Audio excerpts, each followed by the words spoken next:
Crisis चल रहा है युद्ध का, उससे अर्थव्यवस्था में परेशानी होगी और बजट में एक्सपेंडिचर बढ़ाना पड़ेगा, तो बढ़ाना पड़ेगा तो घाटा भी बढ़ जाएगा, और घाटा बढ़ेगा तो उससे फिर और तरह की परेशानियां आएंगी। और रुपए में गिरावट है तो रुपए में गिरावट की वजह से भी जब बाहर से जो इंपोर्टेड चीजें हैं उनके दाम और बढ़ जाते हैं, उससे रुपया कमजोर हो जाता है। तो जो आपने कहा कि हमारा जो जीडीपी है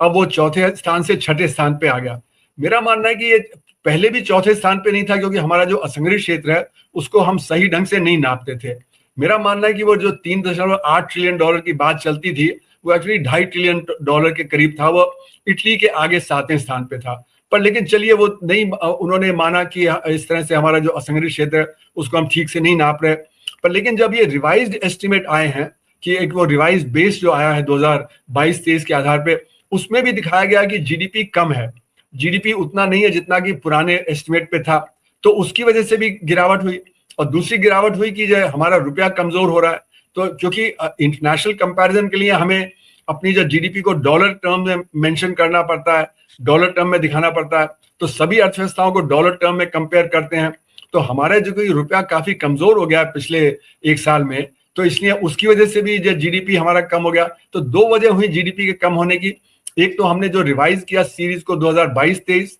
जो मेरा मानना है कि पूरी तरह से ठीक से रिवाइज नहीं हुआ है, और दूसरा ये कि हमारा रुपया कमजोर हुआ है डॉलर के मुताबिक, क्योंकि हमारी अर्थव्यवस्था में परेशानी बढ़ती चली जा रही है, और उसकी वजह से हमारा जो फॉरेन कैपिटल जो आता था वो कम हुआ, हमारे देश से जो कैपिटल बाहर जा रहा है वो ज्यादा हो रहा है। तो ये कई तरह की परेशानियां हैं जिसकी वजह से हमारी अर्थव्यवस्था में इस समय कमजोरी और बढ़ती हुई दिख रही है।